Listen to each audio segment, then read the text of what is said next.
તમને ખબર છે કે આપણે કંઈ પણ મીઠું ખાઈએ, કેક, પેસ્ટ્રી, ચોકલેટ, તો બ્લડ શુગર તરત સ્કાય રોકેટ નથી થતું, એમાં થોડો ટાઈમ લાગે છે.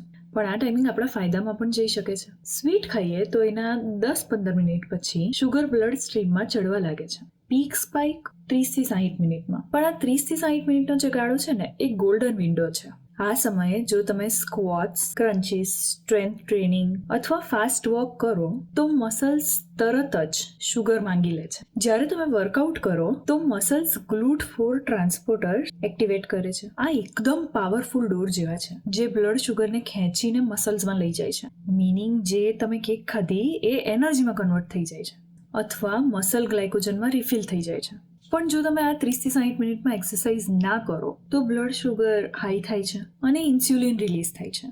ઇન્સ્યુલિન એકદમ હાર્ડ વર્કિંગ હોર્મોન છે. એ કહે છે શુગરને કંટ્રોલમાં લો. પહેલા શુગર ઓર્ગન્સ ને ટિશ્યુઝમાં પુશ થાય છે અને બાકીનો એક્સેસ બધું શુગર લીવરમાં જતું રહે છે અને ત્યાંથી ફેટમાં કન્વર્ટ થઈ જાય છે. એટલે કે જે કેકની એનર્જી હતી એ મસલ્સમાં કામમાં લાગતી નથી અને બોડી એને સ્ટોર કરી લે છે. અને આ સ્ટોરેજની હેબિટ ધીરે ધીરે ફેટ ગેઇન, એનર્જી ક્રેશ ને ક્રેવિંગ્સ વધારી શકે છે. ઇમેજિન કરો કે તમે પેસ્ટ્રી ખાધી અને સોફા પર બેસી રહ્યા. આવું સ્પેશિયલી ડિનરના ડિઝર્ટ પછી વધારે થાય છે. તો શુગર સ્પાઇક થઈ અને ઇન્સ્યુલિન રિલીઝ થયો.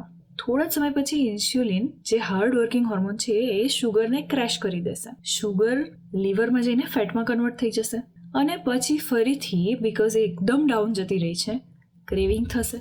પણ સ્વીટ પછી પહેલા કીધેલા જે ગોલ્ડન પીરિયડ છે એમાં 10-12 મિનિટ સ્ક્વોટ્સ, લંજીસ, ક્રન્ચીસ કે ફાસ્ટ વોકિંગ કરો તો સ્પાઇક નીચે રહેશે, બહુ ઉપર નહીં જાય, એનર્જી યુઝ થઈ જશે અને ફરીથી ક્રેવિંગ પણ નહીં થાય. તો સ્વીટ એન્જોય કરો પણ 30-60 મિનિટના અંદર થોડું મૂવમેન્ટ ચોક્કસ કરો. આટલું કરવાથી તમે શુગર સ્પાઇકને હેક કરી શકો છો. આ બોડી સાયન્સનો સિમ્પલ હેક કેવો લાગ્યો એ કોમેન્ટમાં ચોક્કસ લખજો. તમને કયો સ્વીટ સૌથી વધારે ગમે છે? મારું ફેવરેટ છે મેંગો ડિલાઇટ. આવા સાયન્ટિફિક હેક્સ માટે ફોલો ચોક્કસ કરજો.